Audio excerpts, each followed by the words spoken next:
So we were just talking about when I think Sylvanas might reappear in the game, and I said, well, the elves are all uniting in Midnight, and that's probably when we'll see her. Another famous elf that'll probably return in Midnight is Azshara. Let's see what Zaxxas has to say about Azshara's redemption and Elune's embrace.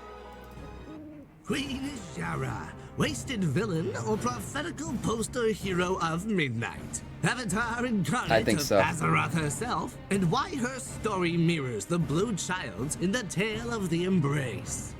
World of Warcraft Midnight promises that players will help reunify the scattered elven tribes of Azeroth as we defend Quel'Thalas and the Sunwell from the forces of the Void. This tag has brought Azshara to the forefront of many players' minds when it comes to her return in Midnight, with speculation abound that she will lead the invading forces as a villain once again. But isn't the villain trope... Is she going to be a villain? I don't know. I mean, she is a villain. She's very obviously a very selfish person, a selfish queen, which led to the demise of her people, basically. But I still think she's playing on her selfish, desires. I don't know if she's going to be fully aligned with N'Zoth and everything. Obviously, we might see him again. But N'Zoth and everything he's doing, right? I feel like she's kind of, trailed away from that. She got pulled into the smoke towards the end of what was it, BFA, when we last saw her. But we'll have to see. I feel like she's going to be kind of this neutral party that's just kind of playing both sides for her own selfish gains. Feeling a bit played out for Azshara at this point? How does it serve Azshara her again, character yeah, maybe. to have her return once more as a big purple baddie? And what would we do with her after? Well, what if I told you that one of the most iconic characters of this franchise is about to get the biggest glow-up in recent history? Stay tuned to find out all of that and more. Azshara's going to become hot again? Is she really not hot with her tentacles right now? Since the dawn of time, the Mother Moon has stood watch in the night sky over sweet, slumbering Azeroth, while the mighty sun held its post during the light of day. For long and long, the two acted together in a dance of shadow and light, balanced as they nurtured and guarded the world below. The Lady Moon loved Azeroth deeply, and all of its people from afar. Right. And from her love and ponderings of its power was born to her a daughter, the Blue Child. Even the old stories do not tell us how, but we know this much. Out of the lady's love for us, the child, small and blue and marvelous, came into being. It is said that this was the most joyous time that the cosmos had ever known. The stars shone brighter than ever before, and even Azeroth smiled in her deep sleep. In her deep sleep. All rejoiced in the birth of the child. The moon or one of them. The Mother But Moon. Azeroth only has one moon, right? I've never seen two moons in the sky. So where is this? I mean, maybe he's going to say it here, but I have no idea about any of this blue moon lore. And for long and long they skipped together across the night sky. But one day, the child began to have questions. Egg and friends, Azshara and Zal, two tentacle Dami mommies. Man, there's going to be a lot of fan art. For her mother? A lot of fan art coming out. What was I before I was with you? You are all I had longed for. You were the tears I wept, the dreams I dreamed, the sighs I breathed, and the hope I held in my loneliest heart. And what am I now? You are the fulfillment of my hopes, the answer to my cries. I feel like something bad happens to the blue moon. A blessing so bright I could not even have imagined you to be as you are. Then came more, and these questions weighed on her mother's heart. Mother, these people we watch over each night, are they like us? They are, and they are not. They are mortals. What is a mortal? They are here for a time, and then they are not. What happens Good to explanation. them? But the mother did not know the answer to this question. We go to the Shadowlands. Remained silent. Yeah, we go to the Shadowlands. Jailer sends us to the Maw, uses our souls as fuel for his machine, and that's about it. Yeah. Yeah, nice ending. On the second night, the child had a new question. Fucking Shadowlands Lady lore. Mother, these mortals whom we see each night, can we descend from above them and meet them ourselves? No, we cannot. We must stay here and watch over sweet Azeroth as she dreams. What does Azeroth dream about? Ooh. And again, she did not know. Damn it, the I was hoping answer, she was gonna give an answer. remaining silent once more. And it was the same on the third night. Lady Mother, what was I before I became myself? Ah, now you have asked a It's question just to us, which yeah. I know the answer. You were all I wished for, longed for, and dreamed of. You were the thing I loved best, even before I knew you. Loving you makes me happy. The child looked solemnly at her mother, then asked in a voice so sad, puzzled, and pure that it would make even the coldest heart melt. What do I need to make me happy? But the Oh, Mother shit. Moon did not know her daughter was not happy, nor did she know what would make the child so. As she had the nights before, the lady stayed silent. She doesn't answer the except important this questions, time, damn it. Tears fell from her pale, glowing face Tears to of land Elune. heavily on the surface of the drowsing world below. The next evening, when the White Lady awoke from her slumber, she turned to smile at her daughter, only to find Oh an shit, empty where's sky. the blue moon? The blue child was gone. For long and long, the What the mother hell? was alone once more, her fear and anguish harming the world as she grieved for her daughter's disappearance. Though in time, the child would return, Oh, okay. skipping across the sparkling night sky. Oh, maybe she was looking for what makes her reached to happy. embrace her mother. The lady blazed, and the child clung to her. The child spoke of her travels, of speaking with distant stars, dancing with other moons and suns, traveling to worlds upon worlds. She had even watched sweet Azeroth, studying the children of our world. And So, the so mother she went on her her little escapade, sleeping with other moons and shit. Okay. Moon saw this got that the weird. blue child had grown wise, as all children must grow. She returned to the lady more than simply a mother's daughter.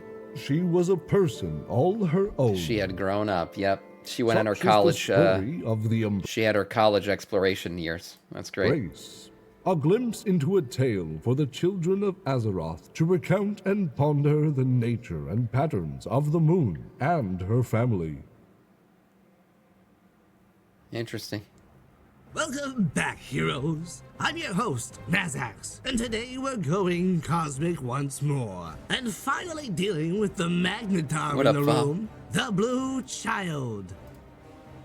You may have noticed that this iconic feature of Azeroth's sky has gone entirely unmentioned so far during the course of the Is there a Elune blue Trophy. moon in this? I swear to God, I've been playing this game since 2005. If there is a blue moon that I've never noticed, I'm going to question my own sanity. There's a blue moon in the sky every night in Azeroth? Saga. Well, with the context you've now Am I been provided, we tripping? can seamlessly drop the mother of all truth bombs and round out the expansive theory we promised all those weeks ago. Today's report, Queen Azshara's redemption, poster hero of Midnight and the Allegory of the Embrace, prodigal child of light and shadow. The life of Queen To Azshara. begin understanding this mystery, we'll first have to recall the life of Azshara, both her reign as Highborn Queen of the Kaldori and as tyrannical Empress of the Cursed Naga. Yep. A classic hero's journey in the making. Okay. Beautiful and wise beyond her years, Queen Azshara embodied the Damn. most Oh, coveted traits damn. of her people. Oh Born my God, with that picture got better and better the more that it golden scrolled up. Oh, eyes that at that time was seen as a sign of great destiny. that's right. She indulged in all sorts of sorcerous pursuits and Color of eyes constructed matters a lot to breathtaking elves. bejeweled palace on the shores of the Well of Eternity. There, the most powerful Highborn nobles answered to her every beck and call. Night elves of every social standing adored her, and they were I would so have adored her too, enamored with their shit. queen that they renamed their capital city of Elundris to Zin Ashari, meaning the glory of Azshara. And she was honored with such titles as Daughter of the Moon, Light of 1,000 Moons, Queen born of the Stars, and the Flower of Life. Oh, wow. Under Azshara, Night Elf civilization blossomed into a sprawling empire. A dreamscape of gilded spires, vast cities, and other marvels that would not be seen again even in the modern age. I wish we could go back and see it, what it looked In like. the earlier reign of Queen Azshara, she oversaw the building of a wondrous new temple to Elune, named Lothar Lazal, or Saint of the Sky, which would later become Black Fathom Deeps. Oh, that's right. By all projections, she was divinely destined to rule and lead the Kaldarai, a vision of perfection in the heart of her people, a calling fit for a daughter of the moon. However, her devotion to Elune was either short-lived or mostly undeveloped, for there was one place that the queen and her forces avoided: Mount Hyjal. The spirits and demigods who roamed the sylvan forests unsettled the queen. She knew in her bones that Hyjal was somehow beyond even her influence. Interesting. As a display of respect to the lowborn elves, she prohibited expansion into Hyjal. So the lowborn were the night elves that were originally there? She despised the mountain and the harmony it represented.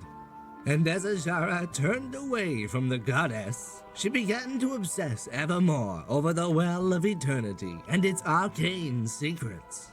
Yearning power for will do greater that. knowledge, the queen pushed the Highborn to plumb the depths of the well. Their reckless experiment sent torrents of magic crashing through the twisting nether, drawing the eyes of the Burning Legion and their master. Yeah, I never realized that. So wait, is it the playing with the Well of Eternity that brought the Burning Legion to us and basically turned Sargeras' eye to us, or was it already on us and the Well of Eternity kind of allowed him to get here because of its interplay with the twisting nether?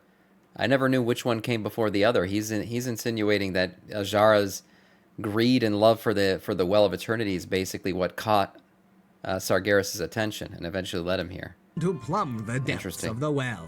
Their reckless experiment sent torrents of magic crashing through the twisting nether, drawing the eyes of the Burning Legion and their master. Meeting the first Mentor. among the Highborn to hear Sargeras' call was Lord Xavius, one of the most trusted advisors and Xavius wasn't ultimately too bad of a dark villain. mentors for the proud queen, as it was him who introduced Azshara to Sargeras. Were it not for Xavius, perhaps Azshara would have defended Azeroth and her precious empire during the Legion's eventual invasion. I mean, we're talking about a guy... I don't think it's in her personality. I think she would have been corrupted. She's just a very corruptible person, so it would have happened either way. who gouged his own eyes out and Damn. replaced them with rubies so he could commune with Sargeras. Pretty twisted That's scuffed, stuff. yeah. If you really think about it, by cause and effect, the Sundering was his fault, and Azshara was meant to be a glorious hero. We've seen a glimpse of this in the animatic They short diverted her destiny, Warbreakers maybe. Azshara, where we see a noble, if not vain, attempt on her behalf to stave back the crashing waters of the Sundering. Right. This beautiful cinematic portrayal of the calamity paints Queen Azshara in a more sympathetic light than we're used to seeing Saving her, babies. while still maintaining the undying pride that she is oh so famed for, as she desperately tries to save her realm from destruction.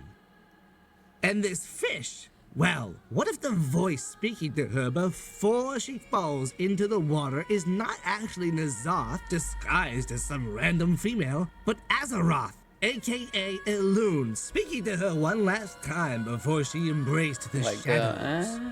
Yeah, the voice, Azshara the voice, if I remember right, was a female voice, wasn't it? Coming from the fish, saying "let go." I mean, she was looking at the fish, which probably reminded her of N'Zoth, but it doesn't mean the voice was coming from the fish. So maybe there could be some credence to this theory. Would have been a key defender of Azeroth and defeated the Burning Legion herself. Foul, I think we will. I But think the instead, Midnight Expansion will be the one we see her that in. insidious, demon-loving, eyeless freak sowed the seeds for her downfall.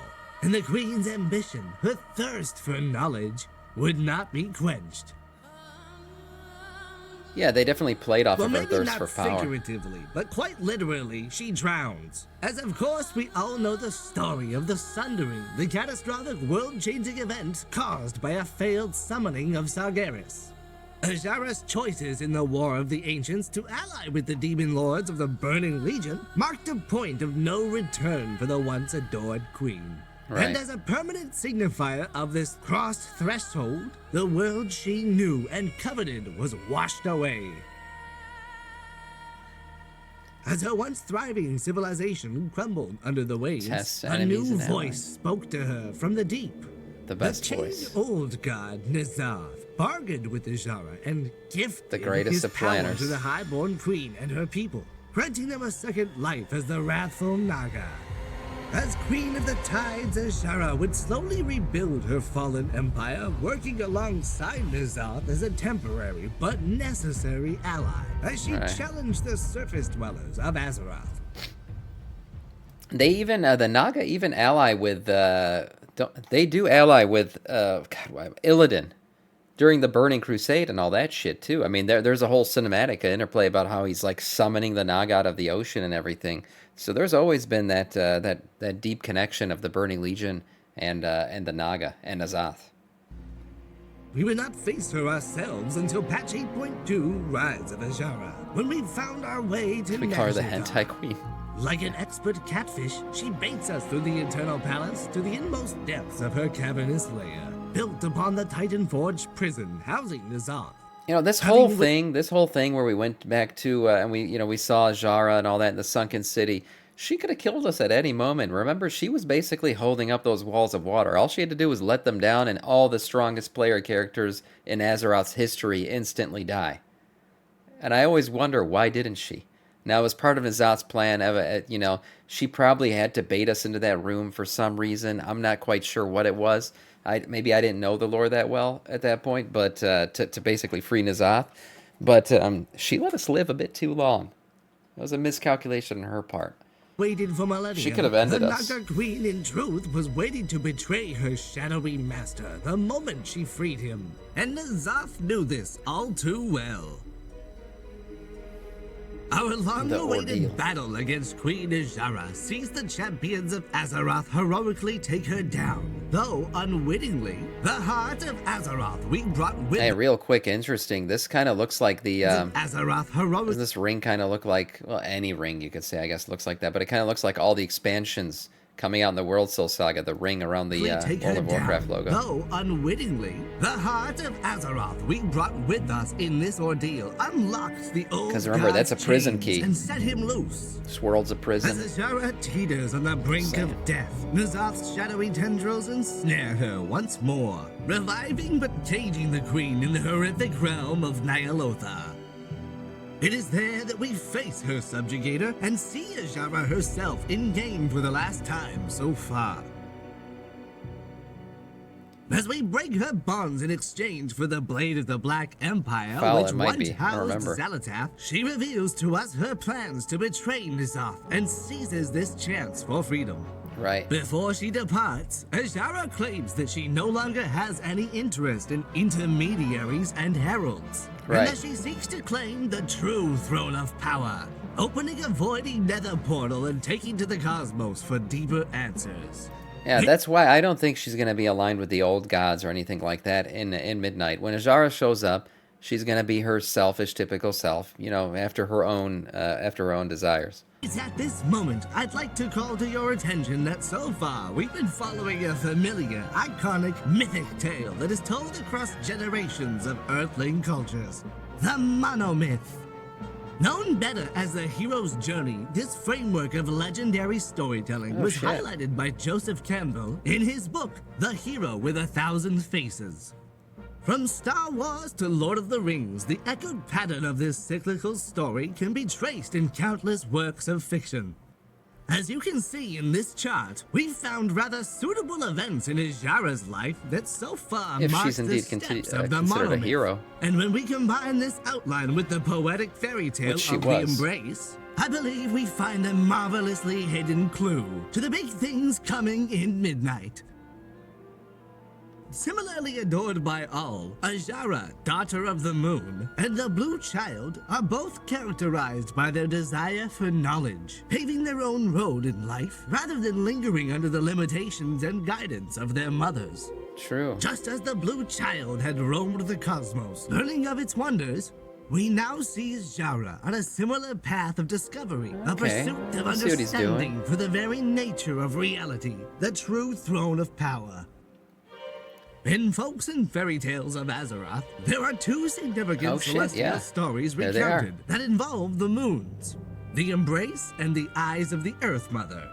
The reader will find that these stories primarily serve as flavorful mythos around the natural physics of the moons, the sun, and Azeroth. Interesting. Such things as solar and lunar eclipses, new moons, harvest moons, and all viewable celestial phenomena are interpretable through cultural lenses of the Tauren and There human. is the red moon too, right? We've seen. I mean, it's a play off of the moon. It's not a separate moon.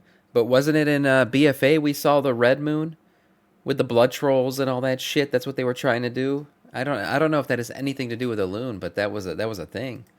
And a story is paired to the natural event to explain why it happens.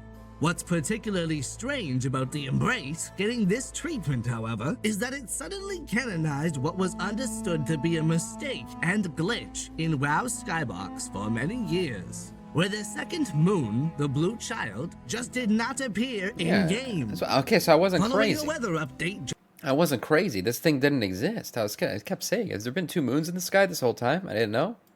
just before the Burning Crusade's release, the secondary blue moon of Azeroth did not appear consistently in the game's skybox until it was fixed in Mists of Pandaria, despite being visible during specific quests, like when Kaligos was empowered by the conjunction of the two moons. Oh shit.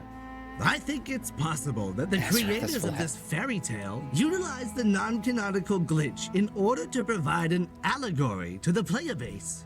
A disguised clue about a child who strayed from their mother, only to then embrace her once more after many ages apart. Elune's embrace. And they've done so most strikingly, perhaps, in the series of questions that the Blue Child asks her mother. These questions highlight her profound desire for answers to significant concepts like, what am I? Where do I come from? And most notably, the Blue Child asks the White Lady, quote, these mortals who we see each night, can we descend from above them and meet them ourselves?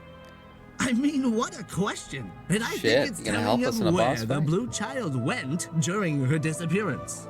See, upon the child's return, Wait a minute. she tells her mother of her trap. Is he saying that Azshara is the Blue Child? Is that what he's saying? Travels. Speaking of going to other star systems, dancing with other suns and moons, but also somehow she had watched and learned of Azeroth and its peoples.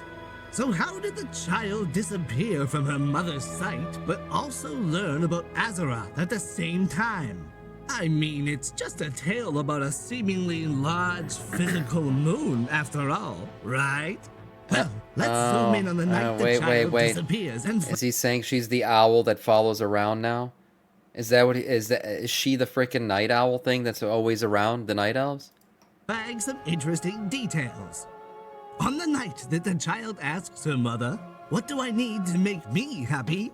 The White Lady cannot respond, and tears fell from her pale, glowing face to land heavily on the surface of the drowsing world below. Is it just me, or is it interesting that the same night that triggers the child's departure is marked by what seems to be describing falling stars? And of course, we all know that Azshara is known as the Queen born of the stars. Something's fishy here, and it's exactly the kind you find when dealing with Naga. What is he saying? This is where our predictions for Azshara's grand return can begin. Many argue that Azshara could have held her own expansion instead of being relegated to a patch villain in Battle for Azeroth, feeling unsatisfied with her lack of spotlight and rushed boss fight. And there's a certain someone we've seen get the same treatment once before. Illidan Stormrage. Yeah. I propose that He did get Azshara's his own return to expansion Warcraft eventually. will mirror Illidan's, who was originally cut short in the Burning Crusade, only to return bigger and better than ever as the poster hero of Legion Great and the expansion. new class it introduced. I think that Midnight Are will we gonna get serve Midnight as Naga Azshara's expansion? equivalent to Legion, where the truly epic sorceress finally gets her time to shine. Not as the villain, but the hero. Shit, that's a really cool model. Damn. Remember Azshara's brilliant golden eyes? What if the Prime Naru Zera, in her blind faith of the light, mistook Illidan's storm rage for the sign she was awaiting, and it was meant to be Azshara all along? Ah. Whereas Illidan rejected the gift, spitting in the face of prophetic heroes, Azshara's descent into the watery underworld, the depths of the void, and her heroic return in the light might just prove her to be the prodigal child. Yeah, I mean, of- it is a Darth Vader-esque story, right? She spent time on the light side, time on the dark side, and then eventually she Shadow and returns in light, the end, foreseen just before by her the death. Naru. As she chases the true throne of power, Azshara could learn to master both void and light by discovering the true nature of the very cosmos she was born from and embracing the mother she had been running from all her life, Elune. Huh? In our video, Secrets of Elune, Shadows and Light, we detail the universal theory of Elune being a twofold cosmic entity. She is not Wait just a minute, is she the child of Shadow and Light then? The prophecy of that whole thing? A lot of people have been saying that that's Eretor, right? Because of his mom and dad and how they play on, if you don't know, he's the son of Illyria. But that would be an interesting one. Azeroth's moon, Maybe. but every moon and every sun. She is the cosmos herself, made up of the physical great dark beyond and the spiritual twisty never. Born from the first collision of the pure light and shadow. You might ask, is there sufficient evidence to suggest that Elune is more than just a lunar deity? I'd say yes. Yeah, oh yeah, I think Newer so. examples like the Night Warriors from another planet in Ardenweld establish that Elune's power is interstellar and is not limited to Azeroth alone. Yeah, that's and for many sure. old examples as blatant as balance druids utilizing solar, lunar, and star spells paint a picture of a true celestial deity more than just The a Warcraft lunar one. trifecta, maybe. Elune's night elf children, the Kaldarai, are known as the children of the stars. Yes. And of course, what are stars but distant suns? This collection of star-related motifs places Elune potentially more as a gravity being more than anything. A true balanced representation of light and shadow in action. As in real-world physics, stars themselves can become black holes. True. So, what of Azeroth then? Why is she called the Earth Mother, and how is Elune related to her?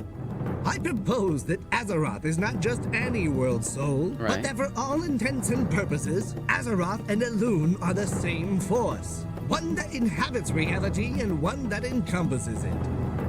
Just as Azeroth is an Okay. avatar of Elune, born to walk among her Titan children and help maintain the balance of the cosmos, Right. Azshara is a form to walk among mortals. Daughters of daughters, the children of shadows and light.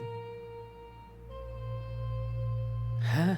Through the whispers of stars and the silence of the void, Azshara could uncover This shit's getting truths that deep. have long been feared by even the Titans themselves. In her travels, she learns of the intertwined nature of light and shadow, realizing Sure. that her downfall... Look, and the intertwinedness of light and shadow, I feel like, is what Azeroth truly plays off of. That's why both sides are pulling so hard at her, because she is both, basically. She is the balancing force. And what do you do if you want to make your side stronger? You unbalance the force, right? You pull her either to the, Titan, arcane, light side of things, or you pull her towards the shadow, void side of things. And that's why there's so much And the quest- desire to corrupt her either way. I don't think she's being saved by going towards the light side. I think either way you can see it as she is being corrupted onto one side or the other. for power was but a mere reflection of a deeper, universal balance. And that true power lies in the combination Azeroth is of the first two. one. This embrace of the eternal conflict mirrors the Blue Child's return to the White Lady. As Azshara's journey has come full circle, just like the cycle that Elune represents. Azshara sheds her hideous, corrupted Naga form, ridding herself of her scarred past, using the very forces that burst creation. With this renewed form, Azshara rises as a a balancer nice-looking and form. weaver of both the void and the light. Finding that the true power she sought so fiercely was back home all along. The world's soul of Azeroth. A nexus of creation and destruction, of astral Yes. and physical, and of light and shadow. However, the cosmic mother, that nascent titan to be, was sought by others as well. And the Void Lord Dementius had their eyes set on Azeroth. That's right. That's what With Zealoth this up dire to. epiphany, Azshara makes her way into the spotlight of midnight, radiant and ready to defend her world rather than doom it as she had before. Her new an interesting mastery story. of the light and its natural shadow have garnered her new allies, such as the Ethereals of the Twisting Nether, who she has trained as an elite force of Nethermancers, in an exchange for a home on New hero Azeroth, class. should they aid in the defense against Dementius. That'd be cool. The Nethermancer hero Nethermancer hero class would fucking be badass. I'm not gonna lie. class wields the incredible cosmic forces Light of and void shadow. and light, weaving devastating entropic and restorative magics.